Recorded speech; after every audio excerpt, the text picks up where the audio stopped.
إن الحمد لله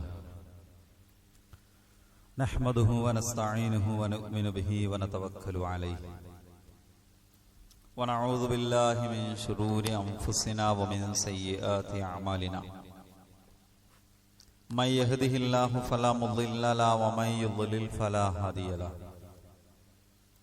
أشهد أن لا إله إلا الله وحده لا شريك له وأشهد أن محمدا عبده ورسوله أرسله بالهدى ودين الحق ليظهره على الدين كله ولو كره المشركون اللهم صل على محمد وعلى آل محمد كما صليت على إبراهيم وعلى آل إبراهيم إنك حميد مجيد اللهم بارك على محمد وعلى آل محمد كما باركت على إبراهيم وعلى آل إبراهيم إنك حميد مجيد أما بعد فإن أصدق الحديث كتاب الله وأحسن السنن سنن محمد صلى الله عليه وسلم وشر الأمور محدثاتها وكل محدثة بدعة وكل بدعة ضلالة يا أيها الذين آمنوا اتقوا الله حق تقاته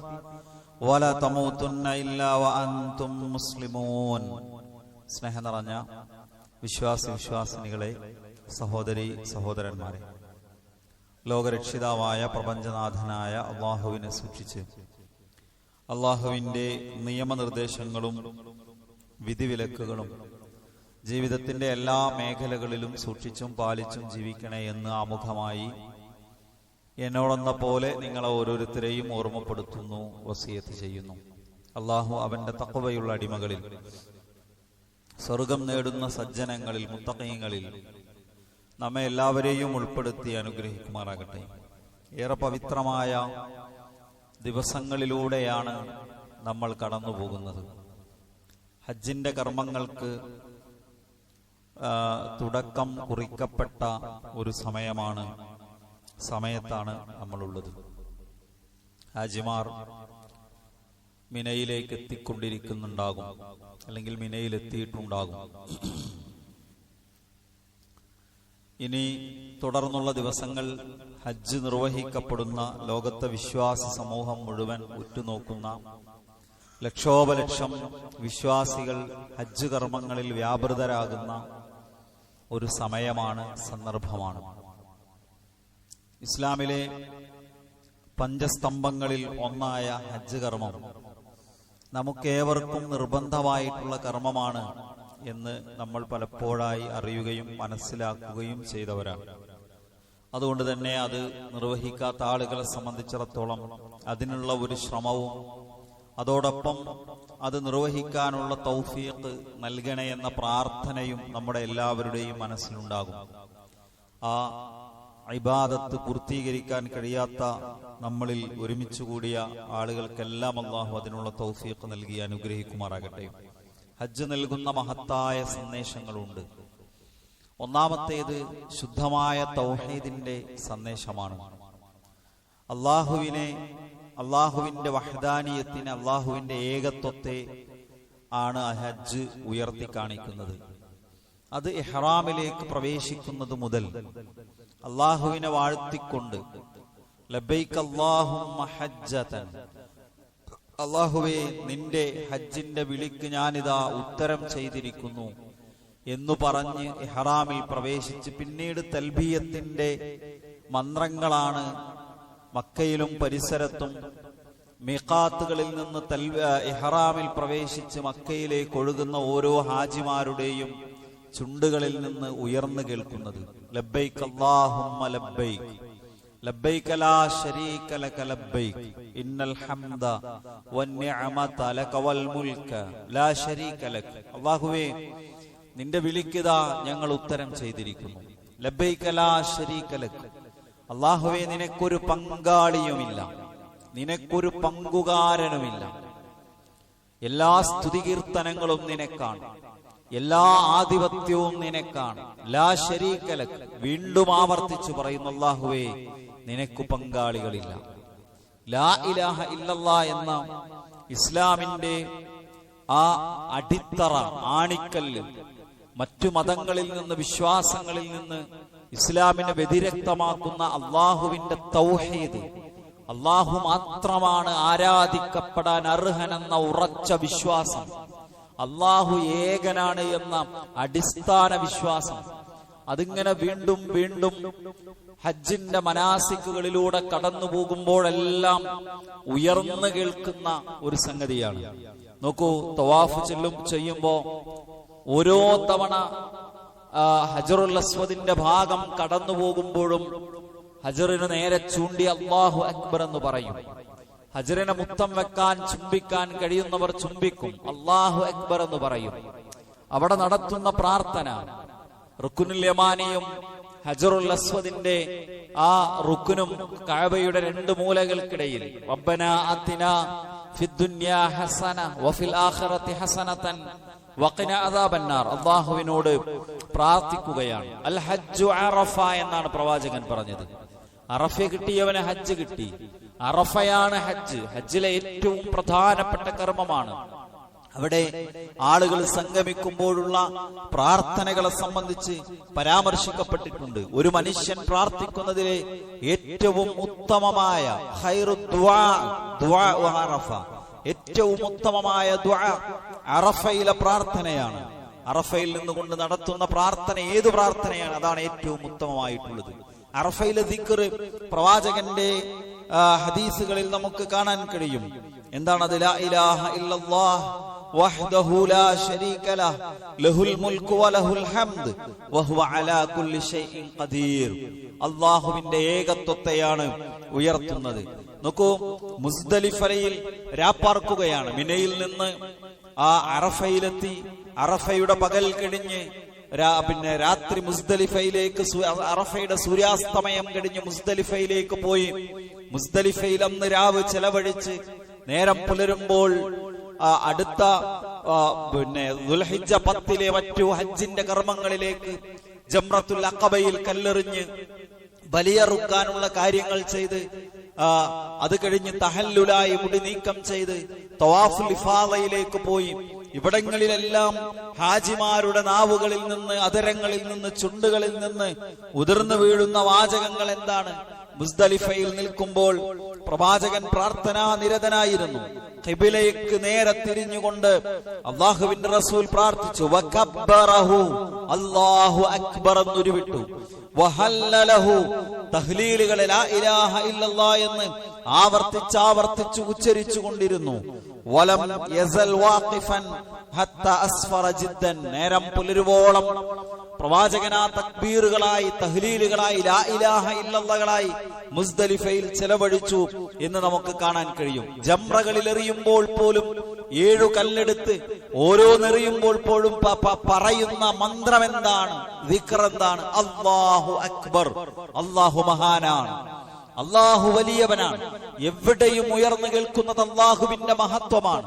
എവിടെയും ഉയർന്നു കേൾക്കുന്നത് അല്ലാഹുവിന്റെ വഹദാനിയത്താണ്. അതുകൊണ്ട് സഹോദരങ്ങളെ, ഹജ്ജ് മാനവ സമൂഹത്തിന് നൽകുന്ന ഏറ്റവും വലിയ മെസ്സേജ് എന്താണ്, സന്ദേശം എന്താണ് എന്ന് ചോദിച്ചാൽ സംശയമില്ലാതെ പറയാം, അത് ലാ ഇലാഹ ഇല്ലല്ലാഹ്. അല്ലാഹു മാത്രമേ ആരാധിക്കപ്പെടാവൂ. എല്ലാ പ്രാർത്ഥനകളും, എല്ലാ അർത്ഥനകളും, എല്ലാ ഇബാദത്തുകളും അതിനർഹനായിട്ടുള്ള ഒരേ ഒരു ശക്തി മാത്രമേ ഉള്ളൂ. അത് അല്ലാഹു സുബ്ഹാനഹു വ തആലയാണ്. ആ തൗഹീദാണ് ഹജ്ജിന്റെ മർമ്മം, ഹജ്ജിന്റെ ഏറ്റവും മുഖ്യമായ സന്ദേശം എന്ന് നമ്മൾ മനസ്സിലാക്കേണ്ടതുണ്ട്. ആ ഹജ്ജിന്റെ ആ തൗഹീദിന് കളങ്കം വരുന്ന ഏതെങ്കിലും തരത്തിലുള്ള ഒരു വാക്കോ, ഒരു പ്രവൃത്തിയോ, ഒരു ചിന്തയോ, ഒരു നിലപാടോ ഒരു വിശ്വാസിയുടെ ജീവിതത്തിൽ നിന്ന് ഒരിക്കലും ഉണ്ടാകാൻ പാടില്ല. അല്ലാഹു അല്ലാത്തവരിലേക്ക്, മൺമറഞ്ഞുപോയ പ്രവാചകന്മാരിലേക്ക്, മഹാത്മാക്കളിലേക്ക്, ഔലിയായിലേക്ക്, വിഗ്രഹങ്ങളിലേക്ക്, കല്ലുകളിലേക്ക്, മരങ്ങളിലേക്ക്, ജാറങ്ങളിലേക്ക്, സിദ്ധന്മാരിലേക്ക്, ബാബമാരിലേക്ക്, ബീവിമാരിലേക്ക്, ആൾ ദൈവങ്ങളിലേക്ക് നമ്മുടെ ആരാധനയുടെ ഒരംശം പോലും, നമ്മുടെ തേട്ടത്തിന്റെ പ്രാർത്ഥനയുടെ ഒരു അല്പം പോലും ഉയർന്നു പോകാൻ പാടില്ല എന്നതാണ് തൗഹീദ് എന്ന് പറയുന്നത്. ആരാധനയുടെ എല്ലാ അംശവും അത് അള്ളാഹുവിന് മാത്രം അവകാശപ്പെട്ടതാണ്. അള്ളാഹുവിന്റെ സിഫാത്തുകളിൽ, അള്ളാഹുവിന്റെ കഴിവുകളിൽ ലോകത്ത് നിന്ന് എവിടെ നിന്ന് വിളിച്ചാലും കേൾക്കാൻ കഴിയുന്നവൻ ഒരേ ഒരാൾ മാത്രമാണ്, അത് അള്ളാഹുവാണ്. ലോകത്തെ ഏതൊരു മനുഷ്യന്റെ പ്രാർത്ഥനയും മനസ്സും അറിയാൻ കഴിയുന്നവൻ ഒരേ ഒരാൾ മാത്രമാണ്, അത് അല്ലാഹു സുബ്ഹാനഹു വ തആലയാണ്. ലോകത്ത് ഏതൊരു മനുഷ്യന്റെ പ്രശ്നവും ഒരു പ്രയാസവുമില്ലാതെ പരിഹരിക്കാൻ കഴിയുന്നവൻ അത് അല്ലാഹു മാത്രമാണ്. ഞാൻ ഇവിടെ നിന്ന് വിളിച്ചാൽ ഇറാഖിലെ ബഗ്ദാദിൽ മരിച്ചു കിടക്കുന്ന മരിച്ചുപോയ മുഹയ്യിദ്ദീൻ ശൈഖ് അറിയുമെന്ന് ഒരാൾ വിശ്വസിച്ചാൽ, ആ വിളി കേൾക്കുമെന്നൊരാൾ വിശ്വസിച്ചാൽ, എന്റെ പ്രശ്നം പരിഹരിക്കാൻ കഴിയുമെന്നൊരാൾ വിശ്വസിച്ചാൽ അല്ലാഹുവിൽ പങ്കു ചേർത്തു, ശിർക്ക് ചെയ്തു, തൗഹീദിന് ഘടകവിരുദ്ധമായ സമീപനമാണ് സ്വീകരിച്ചത്. അയാളുടെ ഇസ്ലാമിന്റെ അടിത്തറ ഒളിഞ്ഞുപോയി.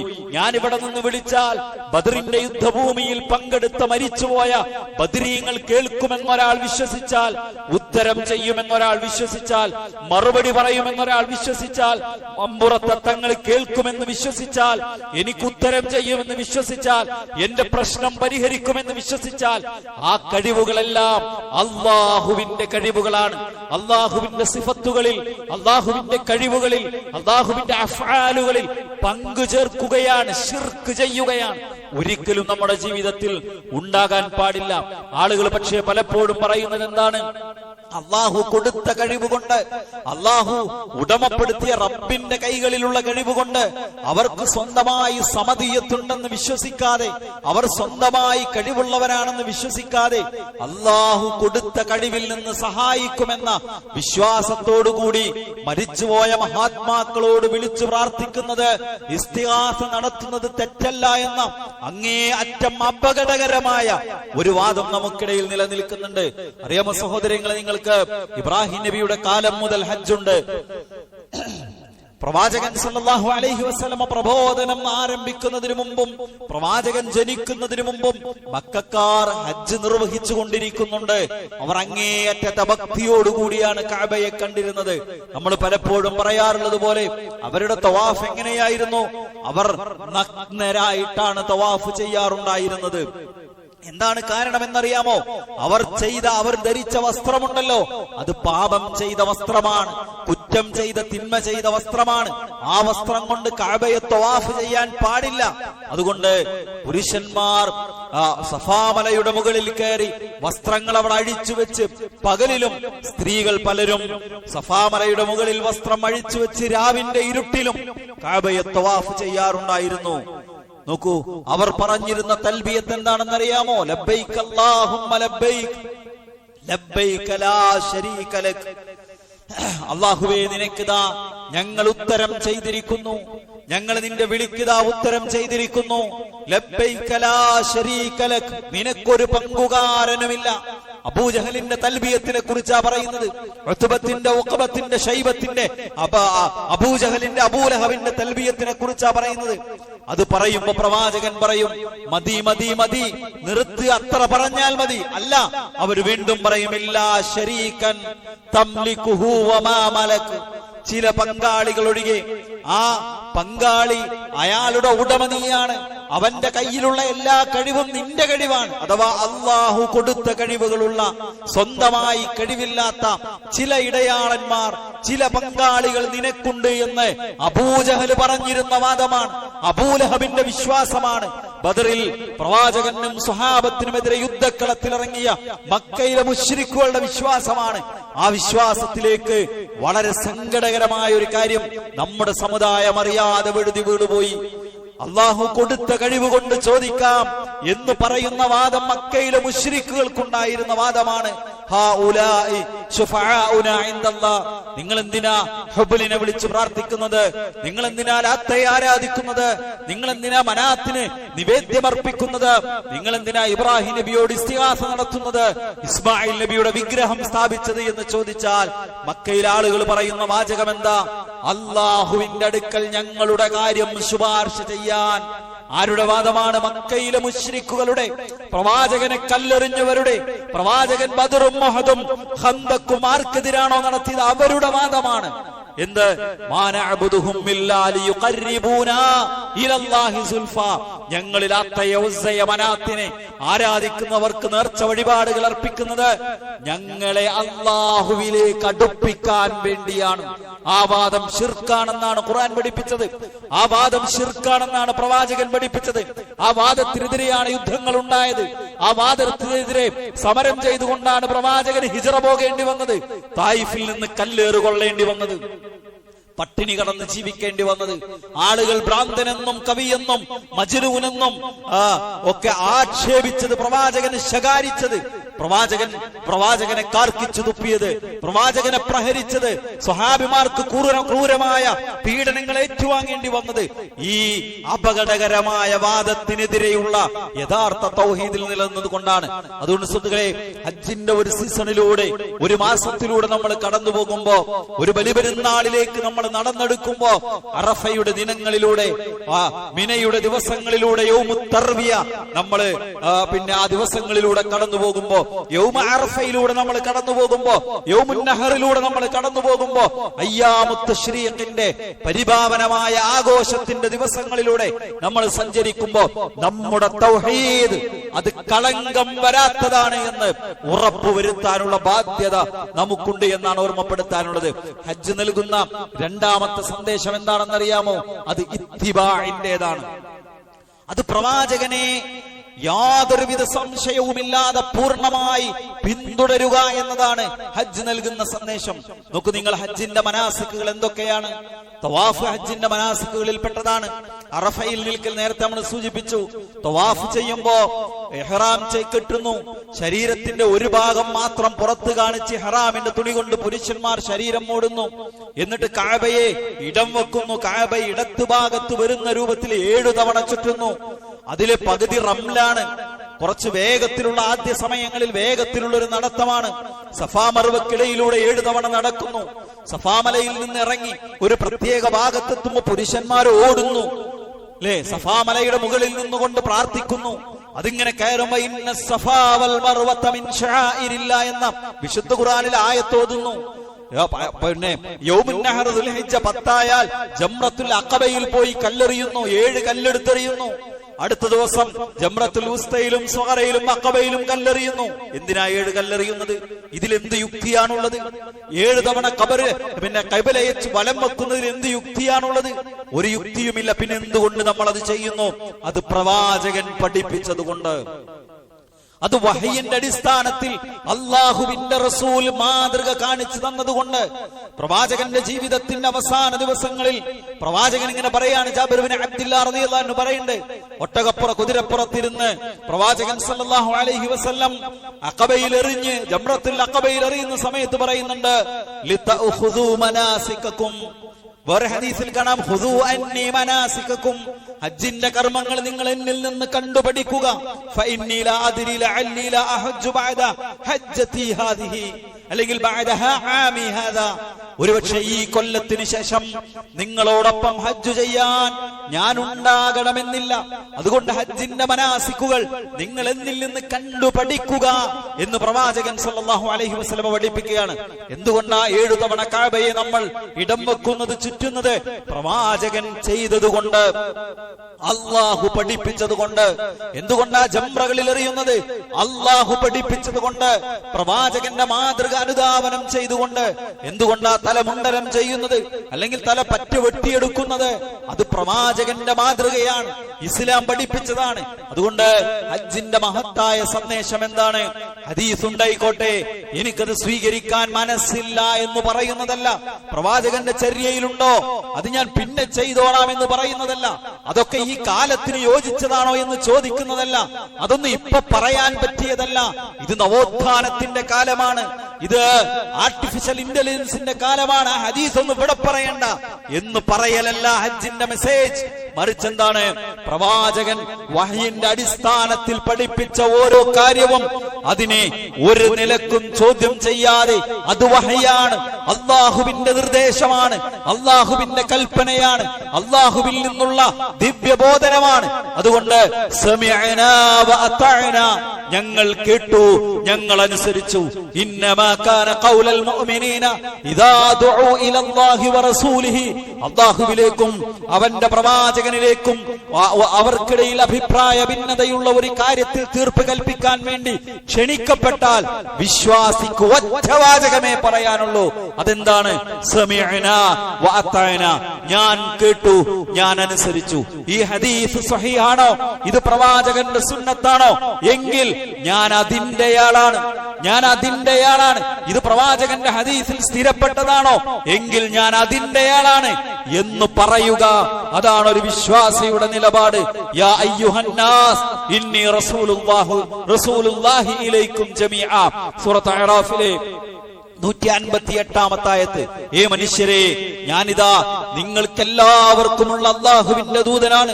ലഹു മുൽക്കുസ് സമാവാതി വൽ അർദ്, അല്ലാഹുവിനാണ് ആകാശഭൂമികളുടെ ആധിപത്യം മുഴുവനായിട്ടുമുള്ളത്.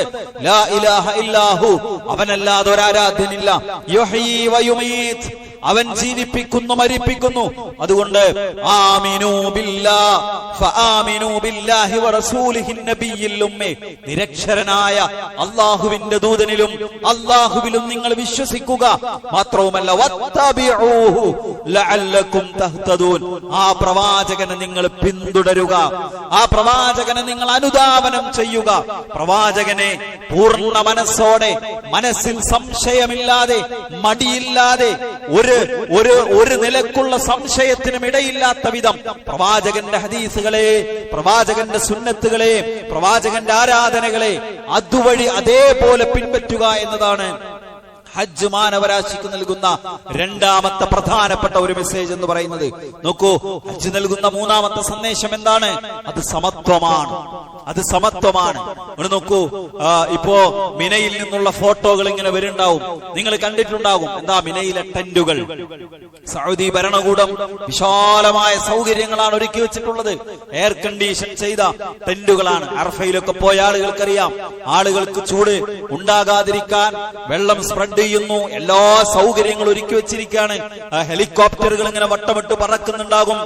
അതുപോലെ തന്നെ ആംബുലൻസുകൾ ഇങ്ങനെ സർവ്വസജ്ജമായി നിൽക്കുന്നുണ്ടാകും. എല്ലാ സൗകര്യങ്ങളും ഉണ്ട്. എന്നാൽ നോക്കൂ, മുസ്ദലിഫയിലേക്ക് നമ്മൾ പോകുമ്പോ, മുസ്ദലിഫയുടെ ചിത്രം കാണുമ്പോ അവിടെ എന്താ അവസ്ഥ? അവിടെ മിനയിലെ പോലെയല്ല, ടെന്റുകളില്ല. അവിടുത്തെ ഒരു കുറവായിട്ട് സൗകര്യം ഒരുക്കിയിട്ടില്ല എന്നല്ല പറഞ്ഞു. അവിടെ അങ്ങനെയാണ്.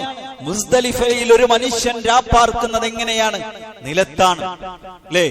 ആളുകൾ അവിടെ ഇങ്ങനെ നിരന്ന് കിടക്കാണ്. പലപ്പോഴും വ്യാപകമായി എല്ലാവർക്കും ആ നിലക്ക് ടെന്റ് ഉപയോഗിക്കാനൊന്നും സാധ്യമല്ലാത്ത രൂപത്തിലുള്ള എല്ലാവരും ഉണ്ട് അവിടെ. ആരൊക്കെയുണ്ട്? ഏതെങ്കിലും രാജ്യത്തെ രാജകുടുംബത്തിൽ നിന്നുള്ള ആളുകൾ ഉണ്ടെങ്കിൽ അവരവിടെ ഉണ്ട്. അറഫയിലുണ്ട്, മിനയിലുണ്ട്, മുസ്ദലിഫയിലുണ്ട്, അല്ലെ? കറുത്തവനുണ്ട്, വെളുത്തവനുണ്ട്, യൂറോപ്യനുണ്ട്, ഏഷ്യക്കാരനുണ്ട്, ആഫ്രിക്കനുണ്ട്, പൗരസ്ത്യനുണ്ട്, പാശ്ചാത്യനുണ്ട്, അറബിയുണ്ട്, അനറബിയുണ്ട്, തൊഴിലാളിയുണ്ട്, മുതലാളിയുണ്ട്, കച്ചവടക്കാരനുണ്ട്, പാവപ്പെട്ടവനുണ്ട്, സമ്പന്നനുണ്ട്, ദരിദ്രനുണ്ട്, എല്ലാവരുണ്ട്. ആർക്കുമിടയിലും ഒരു നിലക്കുള്ള വ്യത്യാസവുമില്ല. യാ അയ്യുഹന്നാസ് ഇന്നാ ഖലഖനാകും മിൻ ദക്കരിൻ വ ഉൻസ വജഅൽനാകും ശുഊബൻ വ ഖബായില ലിതആറഫു ഇന്ന അക്രമകും ഇൻദല്ലാഹി അത്ഖാകും. മനുഷ്യരെ, നിങ്ങളെല്ലാവരും സൃഷ്ടിക്കപ്പെട്ടത് ഒരു പിതാവിൽ നിന്നാണ്, ഒരു മാതാവിൽ നിന്നാണ്. അതുകൊണ്ട് തന്നെ നിങ്ങൾക്കിടയിൽ ഒരു നിലക്കുമുള്ള അസമത്വമില്ല, വേർതിരിവില്ല. എല്ലാവരും അല്ലാഹുവിന്റെ അടുക്കൽ തുല്യരാണ്. അല്ലാഹുവിന്റെ അടുക്കൽ ആർക്കാണ് പ്രാധാന്യമുള്ളത്? ആർക്കാണ് പരിഗണനയുള്ളത്? ഇന്ന അക്രമകും ഇൻദല്ലാഹി അത്ഖാകും. ആരാണോ കൂടുതൽ തഖ്വയുള്ളത്, ആരാണോ കൂടുതൽ പടച്ചോനെ പേടിച്ച് ജീവിക്കുന്നത്, അവൻക്കു മാത്രമാണ് അല്ലാഹുവിന്റെ അടുക്കൽ ഉയർന്ന സ്ഥാനമുള്ളത്. അയാൾ സമ്പന്നനാകാം, ദരിദ്രനാകാം, അയാൾ ഭരണാധികാരിയാകാം, പ്രജയാവാം, അയാൾ കറുത്തവനാകാം, വെളുത്തവനാകാം. നിറം നോക്കിയല്ല, ഭാഷ നോക്കിയല്ല, ഭൂഖണ്ഡം നോക്കിയല്ല, രാഷ്ട്രീയം നോക്കിയല്ല, മറിച്ച് അയാളുടെ മനസ്സ് നോക്കിയാണ്. ഇന്നല്ലാഹ യൻദുറു ഇലാ ഖുലൂബിക്കും. മനസ്സിൽ അല്ലാഹുവിനെ പേടിയുള്ളവനാണോ ആ ആൾക്ക് അള്ളാന്റെ അടുക്കൽ സ്ഥാനമുണ്ട്. ബാക്കി എല്ലാവരും സമന്മാരാണ്. ലോകത്തിന് ഇസ്ലാം നൽകുന്ന എത്ര മഹനീയമായ ഒരു സന്ദേശമാണ് സഹോദരങ്ങളെ അത്. നമുക്ക് ഇന്നും ലോകത്ത് വംശീയതയില്ലാത്ത, വിവേചനമില്ലാത്ത, അനീതിയില്ലാത്ത, സമത്വമില്ലാത്ത ഒരു മനുഷ്യ സമൂഹത്തെ ഉൾക്കൊള്ളാൻ ആധുനിക മനുഷ്യന് സാധിക്കുന്നുണ്ടോ? കഴിയുന്നില്ല. അമേരിക്കയിൽ 1863 അബ്രഹാം ലിങ്കൻ അടിമത്തം നിരോധിച്ചത്. 1865 അബ്രഹാം ലിങ്കൻ കൊല്ലപ്പെട്ടു. ആരാ കൊന്നത്? അവിടുത്തെ വെളുത്ത വർഗക്കാരായ വംശീയവാദികൾ. അല്ലെ, ഏറ്റവും സാമ്പത്തികമായി, വിദ്യാഭ്യാസ രംഗത്ത്, ശാസ്ത്ര സാങ്കേതിക രംഗത്ത്, വൈജ്ഞാനികമായി ലോകത്തിന്റെ നിയന്ത്രണം കൈയാളുന്ന വലിയ സാമ്രാജ്യത്വ ശക്തികൾ എന്നറിയപ്പെടുന്ന വലിയ വികസിത രാജ്യങ്ങൾ, അവിടെ കറുത്ത വർഗക്കാരൻ പീഡിപ്പിക്കപ്പെടുകയാണ്. അവന്റെ നിറം കറുപ്പായി എന്നതിന്റെ പേരിൽ. അവൻ ജനിച്ചുപോയത് അങ്ങനത്തെ മാതാപിതാക്കളുടെ മകനായി, മകളായി എന്നതിന്റെ പേരിൽ. 2020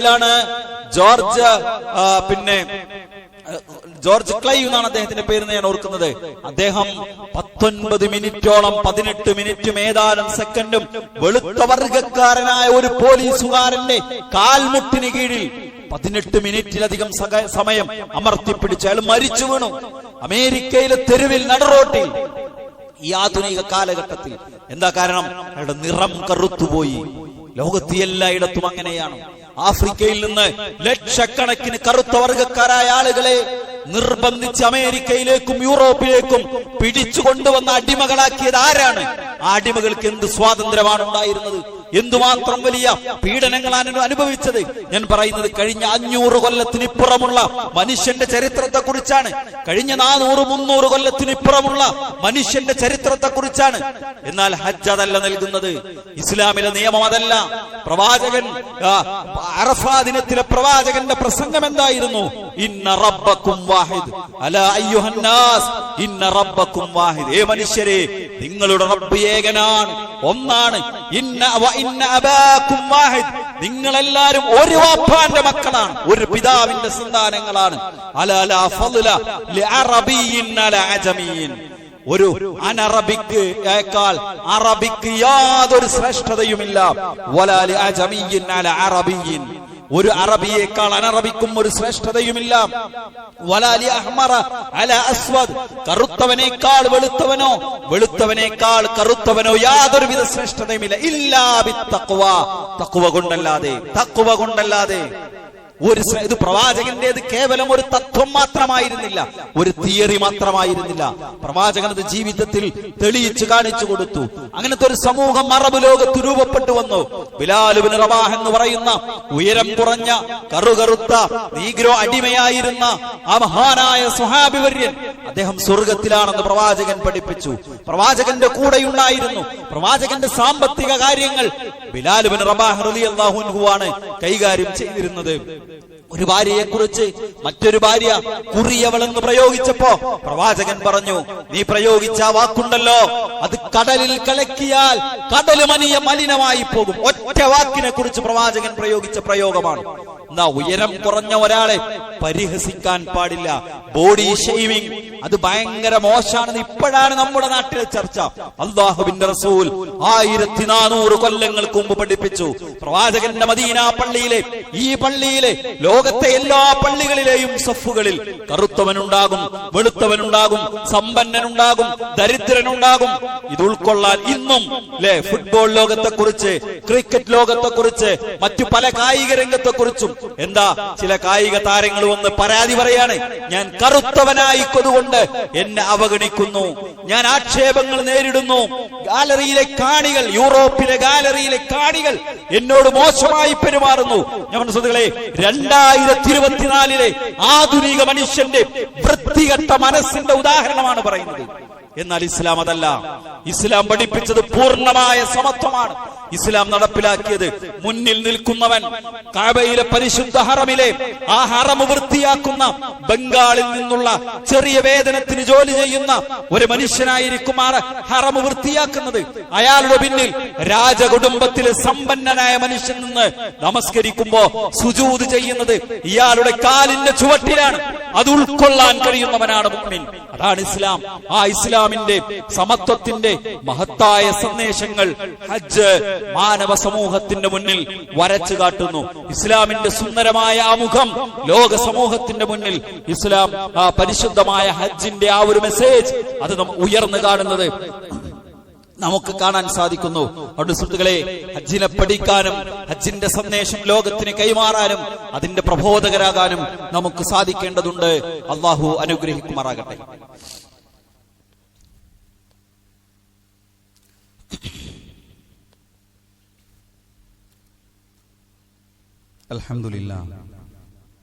അൽഹംദുലില്ലാഹി റബ്ബിൽ ആലമീൻ വസ്സലാത്തു വസ്സലാമു അലാ നബിയിനാ മുഹമ്മദിൻ വഅലാ ആലിഹി വഅസ്ഹാബിഹി അജ്മഈൻ. അമ്മാ ബഅദ്. ഇത്തഖുല്ലാഹ ഇബാദല്ലാഹ്. സ്നേഹം നിറഞ്ഞ സഹോദരി സഹോദരന്മാരെ, വിശ്വാസിനികളെ, ലോകരക്ഷിതാവായ അള്ളാഹുവിനെ സൂക്ഷിച്ച് അള്ളാഹുവിന്റെ നിയമനിർദ്ദേശങ്ങളും വിധിവിലക്കുകളും ജീവിതത്തിന്റെ എല്ലാ സമയത്തിലും സന്ദർഭത്തിലും പാലിച്ചുകൊണ്ട് തഖ്വയോടുകൂടി സൂക്ഷ്മതയോടുകൂടി ജീവിക്കണേയെന്ന് ഒരിക്കൽ കൂടി ഓർമ്മപ്പെടുത്തുന്നു, വസിയത്ത് ചെയ്യുന്നു. അള്ളാഹു അവന്റെ തഖ്വയുള്ള അടിമകളിൽ സൂക്ഷ്മത പാലിച്ച് ജീവിക്കുന്ന വിശ്വാസികളിൽ നമ്മെ എല്ലാവരെയും ഉൾപ്പെടുത്തി അനുഗ്രഹിക്കുമാറാകട്ടെ. ഒരു ചെറിയ അറിയിപ്പുള്ളത്, ഇവിടെ ഈ പട്ടാമ്പി കേന്ദ്രീകരിച്ച് പിന്നെ മൈനോറിറ്റി വെൽഫെയർ വകുപ്പിന് കീഴിൽ, ന്യൂനപക്ഷ സാമൂഹ്യക്ഷേമ വകുപ്പിന് കീഴിൽ ഒരു PSC പരിശീലന കേന്ദ്രം നടക്കുന്നുണ്ട്. അപ്പൊ അതിലേക്ക് അഡ്മിഷൻ എടുക്കുന്ന സമയമാണ്.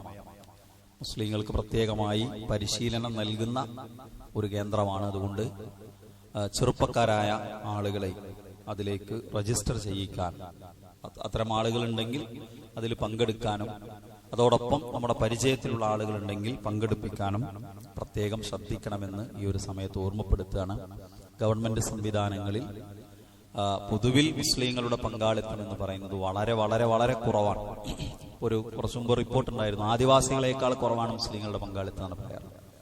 അവിടേക്ക് നമ്മൾ ഉയർന്നു വരേണ്ടതുണ്ട്. അതിന് ഇത്തരം സൗകര്യങ്ങൾ നമ്മൾ ഓരോരുത്തരും ഉപയോഗപ്പെടുത്തണം എന്ന് സാന്ദർഭികമായി ഓർമ്മപ്പെടുത്തുന്നു. നമ്മൾ പറഞ്ഞു വന്നത് ഹജ്ജ് നൽകുന്ന സന്ദേശങ്ങളാണ്.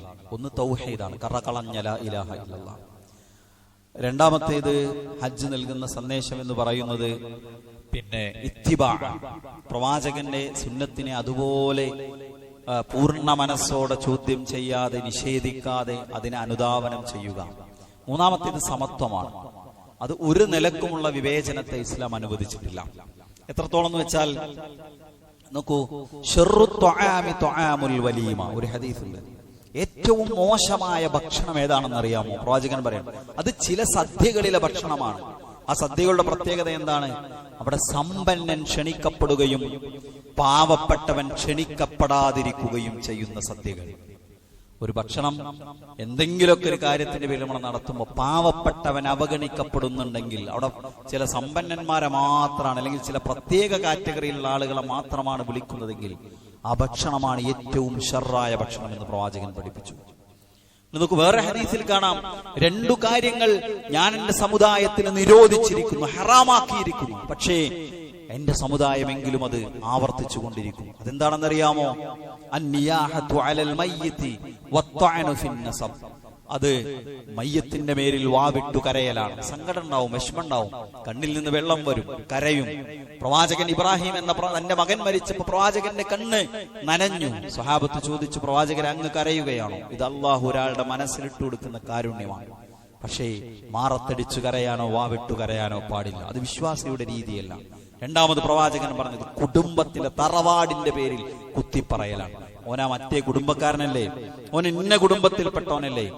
കുടുംബത്തിന്റെ പേരിൽ പോലും, ഗോത്രത്തിന്റെ പേരിൽ, തറവാടിന്റെ പേരിൽ പരസ്പരം ആക്ഷേപിക്കുന്നത് പോലും ഇസ്ലാം അനുവദിക്കില്ല.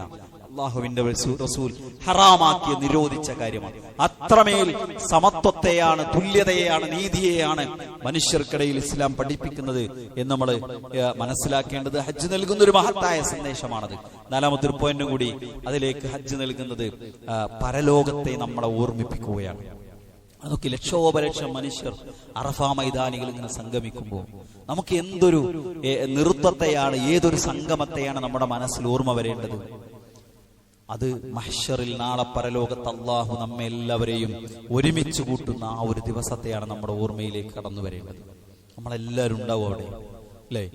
വിശുദ്ധ ഖുർആൻ പറഞ്ഞത് സൂറത്ത് മറിയം 93-94, ഇൻ കുല്ലും മൻ ഫിസ് സമാവാതി വൽ അർദ് ഇല്ലാ ആതി റഹ്മാനി അബ്ദാ.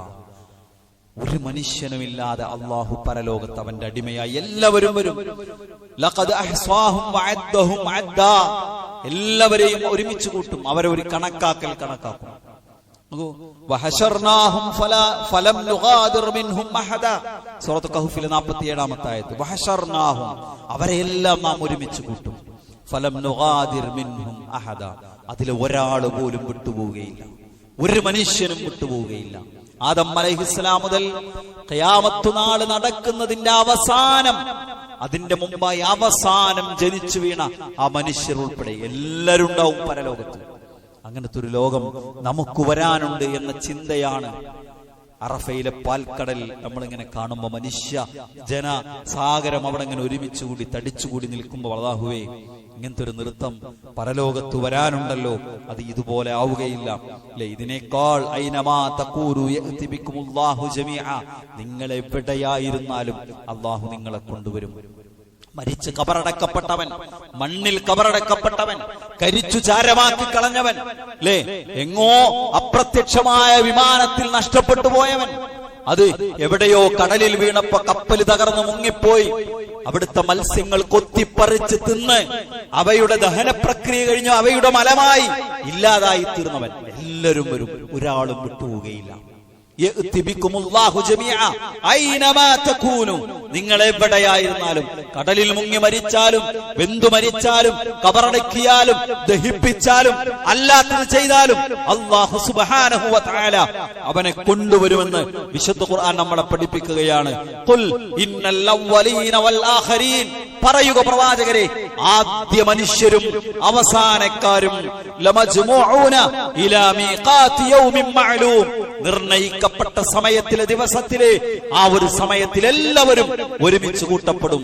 അതുകൊണ്ട് ഒരു 30-40 ലക്ഷം ജനങ്ങളുടെ ഒരുമിച്ച് കൂടൽ നമ്മുടെ മനസ്സിലുണ്ടാക്കുന്ന അത്ഭുതവും കൗതുകവും എത്രയാണ്!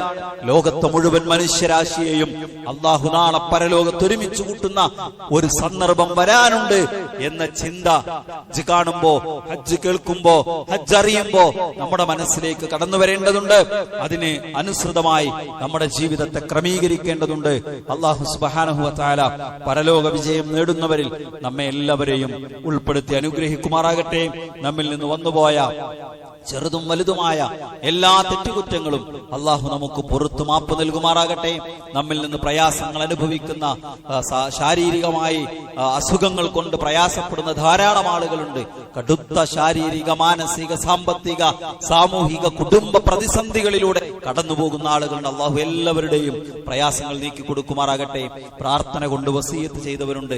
എന്റെ 2 അടുത്ത സുഹൃത്തുക്കൾ, അവർ ദഅവാരംഗത്ത് സജീവരായി നിൽക്കുന്ന ആളുകളാണ്. രണ്ടുപേരുടെയും പിതാക്കന്മാർക്ക് വേണ്ടി പ്രാർത്ഥിക്കാൻ ആവശ്യപ്പെട്ട അല്ലാഹു ആ ഉപ്പമാർക്ക് വളരെ വേഗത്തിലുള്ള രോഗശമനം നൽകി അനുഗ്രഹിക്കുമാറാകട്ടെ. നമ്മിൽ നിന്ന് വേർപിരിഞ്ഞു പോയ നമ്മുടെ പ്രിയപ്പെട്ട മാതാപിതാക്കൾ, ആദർശ ബന്ധുക്കൾ, കുടുംബ ബന്ധുക്കൾ, അല്ലാഹു എല്ലാവർക്കും മഗ്ഫിറത്തും മർഹമത്തും നൽകി അനുഗ്രഹിക്കുമാറാകട്ടെ. അല്ലാഹുമ്മ ഗ്ഫിർ ലിൽ മുഅ്മിനീന വൽ മുഅ്മിനാത്ത് വൽ മുസ്ലിമീന വൽ മുസ്ലിമാത്ത് അൽ അഹ്യാഇ മിൻഹും വൽ അംവാത്ത് ഇന്നക മുജീബുദ് ദഅവാതി യാ ഖാദിയൽ ഹാജാത്ത്.